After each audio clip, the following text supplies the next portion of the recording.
Today marks 4 years since Russia invaded Ukraine. It is Europe's biggest conflict since the Second World War. While casualty estimates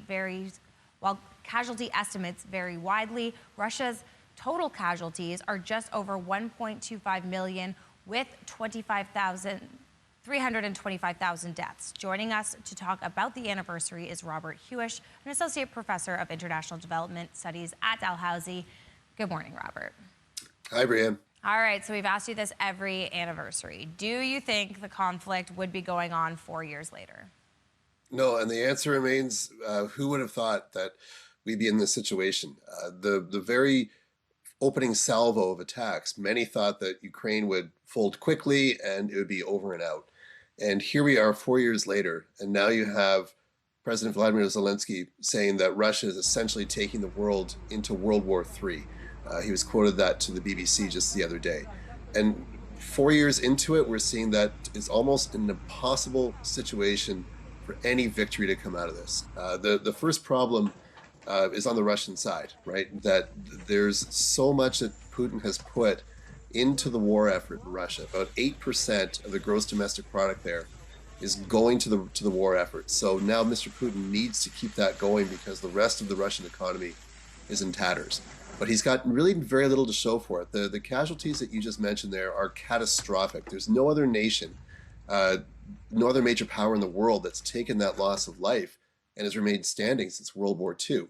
And when you look at the amount of territory gained by Russia in 4 years, it's just about over 60 kilometers right now. So that's like the distance from Halifax to Chester. So there's really not much to say that the Russian army is going to do a quick sweep or victory like they did in World War II. And that's starting to hurt Mr. Putin at home. The other thing on the Ukrainian side is that some have said, well, could Ukraine just give up some of that territory and will Putin come to an end deal? Mr. Trump even argued for that, but that doesn't look very likely. And what Vladimir Zelensky says, if Russia isn't fighting Ukraine today, they're going to be fighting someone else tomorrow. So the front line remains in Ukraine. There's a series of fortified cities that are continuing to be attacked, but they're holding the line at this time. And this is where Europe, NATO, the United States, if there's any sort of discussion about a peaceful transition here, have to realize that the Russians will want to continue to fight no matter what, even though they're making zero gains. Right. So have recent talks in Europe been beneficial at all? Not widely, because there's no escape plan on either side. There's nothing that can be offered to Ukraine or to Russia to say, let's cool it all down.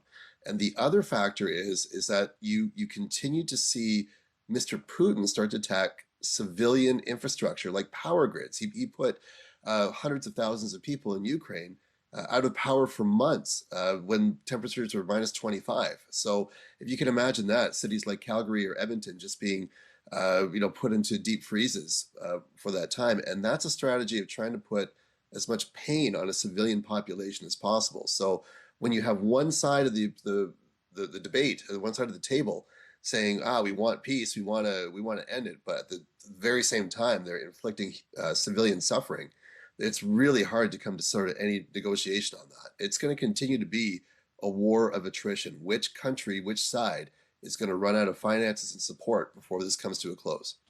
So we'll continue to monitor that situation, but of course we can't let you go before touching on another conflict brewing. We have about 45 seconds here. The U.S. and Iran. Is America ready to attack? Yeah, so I think if you were in Nova Scotia on Friday, you may have heard some very loud jet aircraft passing over the province, and those were massive U.S. Air Force fuel tankers on their way to Bulgaria that flew over the province.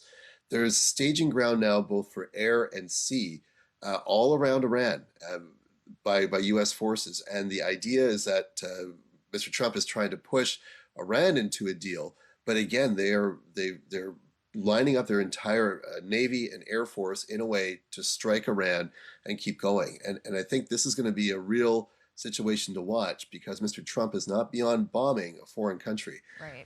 Will this resolve anything? Probably not. Just look at Gaza. After 2 years of pounding Gaza with bombs and rubble, really, Yeah. what's there to show for it? Hamas No. still in power there, and Absolutely. that's just a small enclave. Unfortunately, The whole Robert, country's huge. we do have to let you go here because there is so much to talk about, and we could talk Yeah, for hours. But thank you so much for being here today, and we'll catch up no with you problem. very soon. Okay, thanks.